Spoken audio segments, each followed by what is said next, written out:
lukewarm, possibly cold take. The Cookie Run Kingdom and K-pop Demon Hunters collab isn't that bad. I don't really get the hate for it, to be completely honest. I do get the hate for the things locked behind a paywall, though.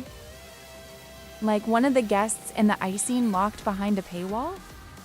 But other than that, the update is pretty good. The mini-games are really fun. Kinda easy to get the new light sticks.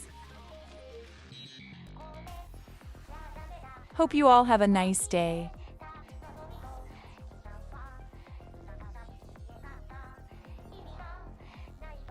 I'm probably gonna disappear for another 2 months.